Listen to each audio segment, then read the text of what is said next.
자, 오늘 세 번째 시간으로 국제사립으로 만약 유학을 가는 친구들이 나이대 혹은 학년별로 캐나다에 도착해서 어떤 과목들을 어느 정도 기간에 듣게 되는지를 정확하게 한번 설명을 드려볼게요. 이번 시간에는 제가 많이 이렇게 참견하는 것보다 구체적인 설명을 조금 들어야 되긴 될 것 같아요. 자, 예를 몇 가지 들어서 구체적으로 설명해 주세요. 알겠습니다. 자, 첫 번째. 한국에서 중3을 끝낸 친구예요. 끝내고 실제 한국에서 중3은 2월 달에 끝이 나지만 사실은 UMC 같은 학교들이 1월에 학기가 시작되는 경우가 많잖아요. 맞아요. 그래서 1월에 떠나는 거죠. 쉽게 말하면 겨울 방학 때 떠나는 거지. 이런 학생이에요. 이런 학생은 도대체 몇 과목을 인정받고 현지에서 몇 과목을 들어야 대학을 갈 수 있고 보통 얼마 만에 졸업을 하는지 설명을 한번 부탁드리겠습니다. 중3을 끝냈다. 나는 중3을 마무리한 성적표가 있다 할 경우에는 그리고 성적이 괜찮은 친구들에 한해서는 보통 30개 중에서 8개 정도를 인정을 받아요. 쉽게 말해서 캐나다에서 중3을 한 거나 똑같이 인정해 주겠다. 맞습니다. 네. 그리고 그럼 나머지 한 22과목 정도만 이제 수강을 해주면 즉 한 2년 정도만 공부를 한다. 그러면 졸업장을 취득할 수 있는 거죠. 어찌 보면 사실은 한국에 있었어도 3년을 더 공부하고 대학을 가야 되는 친구인데 국제사립을 통하면 빠르다면 한 2년 정도 만에도 그쵸. 대학을 갈 수 있다. 맞습니다. 그건 선택인 거죠. 그쵸. 3년 만에 가도 괜찮은 거고. 보통 일반적으로 이렇다. 네. 그러면 아까 성적이 좋다면 8과목을 인정해 주겠다라고 했는데 좋다면의 기준이 뭔가요? 아무래도 온타리오는 학점을 취득하는 시스템이기 때문에 학생들 성적에 성적표 이제 영문으로 변환을 했을 때 2가 떠 있으면 안 됩니다. 2라면 즉 50점 미만은 안 돼요. 인정을 받을 수가 없습니다. A, B, C, D, E. 그렇습니다. 그러니까 근데 D까지는 한국에 성적증명서 발급하면 A, B, C, D, E로 나오는 경우도 있지만 안 나오는 경우도 있잖아요. 점수 뭐 이렇게. 맞아요. 점수로 봤을 때는 50점 이상은 나와 주셔야지 학점으로 인정받을 수 있는 거고. 오케이. 그럼 50점만 넘으면 된다. 맞습니다. 해볼만 하네요. 네, 자, 괜찮죠? 그러면 하나 더. 몇 가지 더 할 거예요. 걱정하지 마세요. 중3을 졸업하고 한국에서 고등학교를 갔어. 그래서 고등학교 1학기를 했는데 이제 유학 가야 되겠다 생각이 된 거죠. 그래서 한국에서 고1 1학기를 마치고 유학을 가는 친구는 몇 과목을 인정받고 또 얼마간 유학을 해야 될까요? 이런 친구들 같은 경우는 보통 한 2-3과목 더 인정받는다고 보면 돼요. 당연히 고1을 끝낸 친구보다는 학점을 덜 인정받겠죠. 네. 왜냐면 고1 풀로 끝낸 친구들은 모든 걸 다 인정받을 수 있겠지만 한 학기를 들은 친구들 같은 경우는 그 반 정도로 인정을 받기 때문에 그럼 이런 친구들은 한 1년 반 정도 예상을 해주시면 됩니다. 그러면 중3을 한국에서 했으니까 캐나다에서 한 걸로 인정해서 8과목, 그리고 고1 1학기를 했으니까 4과목 정도 더 인정이 될 수 있나요? 그쵸? 이것도 점수가 좋다면 무조건. 여기서 이 고등학교 점수는 이게 또 다르거든. 맞아요. 이거 한국이거든. 상대평가. 맞아요. 상대평가. 자, 이때 성적이 좋다면의 기준은 뭔가요?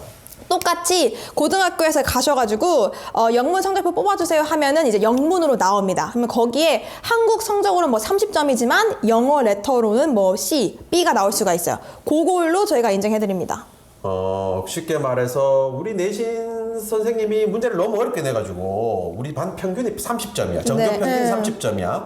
그런데 내가 수학 30점 맞은 거죠. 그런 경우에는 30점이 아마 C 정도 될 거예요. 아마도. 그러면 그 30점이라도 인정을 해주겠다. 그렇죠.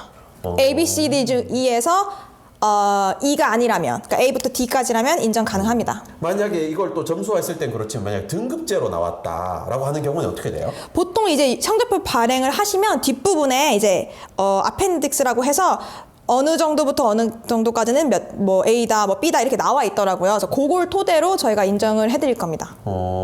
그러면 한국에서는 한 학기에 4과목 이상을 듣거든요. 그래서 고등학교 1학년 1학기를 했는데 그때 내가 뭐 8과목 이렇게 듣는단 말이에요. 6과목, 8과목. 그럼 이 중에 2과목은 점수가 낮지만 나머지 과목은 성적이 좋아. 50점은 넘어. 그러면 4과목 다 인정해 주나요? 이게 온타리오 기준에서 온타리오에서 수강하는 과목들과 얼마나 겹치느냐, 얼마나 비슷하느냐에 따라서 인정을 받는 거기 때문에 뭐 예를 들어서 내가 성적이 좋다. 하지만 온타리오의 커리큘럼에는 없는 과목이에요. 그럼 인정을 받을 수가 없는 거죠. 음악, 미술, 체육 이런 거 다 인정됩니까? 중3, 고1 정도는 인정을 받을 수 있습니다. 예체능과 관련된 과목은 중3, 고1 과정에서는 대부분 인정받을 수 있다. 그렇죠. 한국 국어 인정됩니까? 몇 학년 국어냐에 따라서 중3, 차이가. 고1 국어. 중3, 별로요. 안 그럼 된다. 영어? 영어는 네, 가능합니다. 그럼 영어는 왜 돼? 한국 영어랑 걔들이 캐나다 영어랑 다를 건데? 물론 다르겠지만 이게 아까 우리가 말씀을 안 드린 게 30학점 중에 필수 학점과 선택 학점으로 나뉘게 돼요.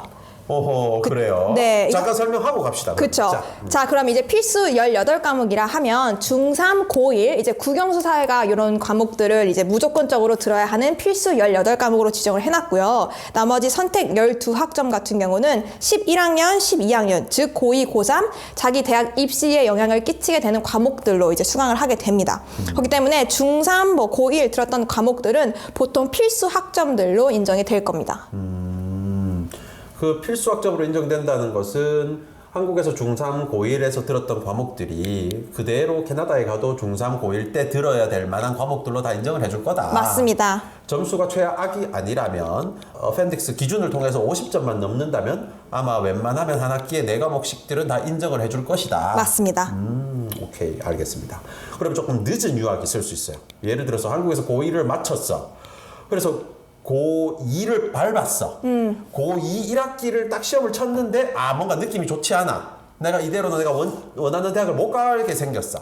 이럴 때 유학을 꿈꾸는 친구들이 생각보다 많거든요. 그러면 저희들도 한국에서 고등학교를 졸업하는 게 맞는지 조교학을 먼저 가는 게 맞는지 선뜻 판단하기가 어렵습니다. 그러면 고2 1학기를 마친 친구가 UMC 하이스쿨로 유학을 간다. 몇 과목 인정받고 몇 과목 어떻게 공부해야 돼요? 와, 이 친구는 사실 좀 어려운 케이스긴 합니다. 그러니까 학점 인정을 많이는 받을 수 있겠지만, 네. 이 친구들은 사실 단기로 막 빨리 해서 가려고 하는 목적보다는 아무래도 가자마자 11학년, 12학년을 들어야 되는 거다 보니 조금 기한을 갖고 듣기를 사실 추천을 드리긴 하거든요. 네. 그러니까 이 1학기를 끝냈다 하면은 뭐 빠르면 1년이면 끝내겠지만 사실 그거보다는 1년 반은 잡아주시는 게 대학교에 내신 준비할 때는 훨씬 더 유리할 수밖에 없다. 갑자기 여기서 질문. 네. 고2 1학기를 끝낸 친구가 고2 1학기를 끝낸 친구가 만약 캐나다로 유학을 하게 되면 9월 달에 가게 되잖아요. 그러면 엄밀히 말하면 캐나다 동급생들 나이로 따지면 고3을 시작하는 나이란 말이에요. 맞아요. 그런데 9월 달에 시작을 해서 1년 만에 졸업도 가능하고 좋은 대학에 입학도 가능하지만 1년 반을 할 수도 있다는 거잖아요. 맞아요. 조절해라 자기 스코어에 맞춰서 1년 반을 했어. 그러면 남들 다 졸업하는 나이인데 나는 졸업하지 않고 한 학기를 더 한다는 소리잖아요. 그렇죠. 그래도 상관없나요? 상관없죠. 그럼 대학은 언제 가요?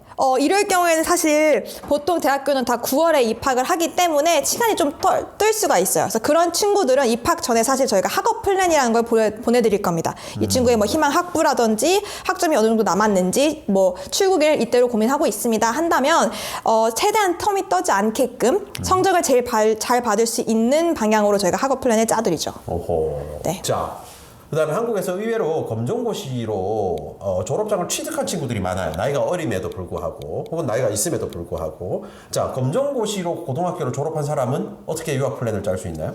그런 친구들도 사실 졸업장만 딴다 하면은 1년이면 끝납니다. 네. 하지만 그걸 추천하지 않는 이유는 어찌됐든 이 친구들의 목적은 명문대를 가기 위함인 거고 자기 내신을 잘 만들어야겠죠. 근데 이 친구들이 처음 오자마자 12학년 과목들을 자기가 원하는 성적이 나올 수 있느냐. 그러니까 이 친구들이 사실 영어 성적이 얼마큼 되느냐에 따라서 1년이 걸리기도 하고 1년 반이 걸리기도 하고. 근데 그 말은 한국에서 검정고시로 고등학교 졸업장을 취득하신 분들은 캐나다로 고등학교 유학을 가게 되면 고3 1년만 하면 된다는 소리네요. 맞습니다. 동일하게 인정은 됩니다. 그러면 본인의 영어 수준에 맞춰서 영어를 어느 정도 하는 친구라면 정말 1년 안에 캐나다 고등학교 졸업장 취득하고 대학을 갈 수 있다. 맞습니다. 실제 이런 케이스 많나요? 많진 않아요. 검정고시를 하는 친구들이 사실 여러 가지 이유가 있겠지만 본인이 주관이 좀 뚜렷한 친구들 같은 경우는 정말 목표대로 해서 가는 경우도 있는데 네. 가자마자 이런 친구들 같은 경우는 엔지니어링을 목표를 한다든지 이런 친구들이 많기 때문에 그런 학부를 가는 친구들은 조금 더 준비할 게 많습니다. 네, 그런 친구들은 그래서 본인이 조금 넉넉하게 해서 내가 이번 1년 반 동안 열심히 해서 내가 목표하는 대학을 가겠다 하는 친구들이 많기 때문에 기간상으로 봤을 때는 1년 이상은 걸립니다. 네, 알겠습니다. 이번 시간에는 뭐 중3, 고1, 고2 혹은 검정고시 여러 가지 상황을 두고 얼마나 졸업할 때까지 걸리고 어떻게 공부해야 되고 유학 플랜을 한번 알아보는 시간을 가졌습니다. 자, 오늘 시청해 주셔서 감사드리고 또 다음 시간에 뵙도록 하겠습니다. 감사합니다.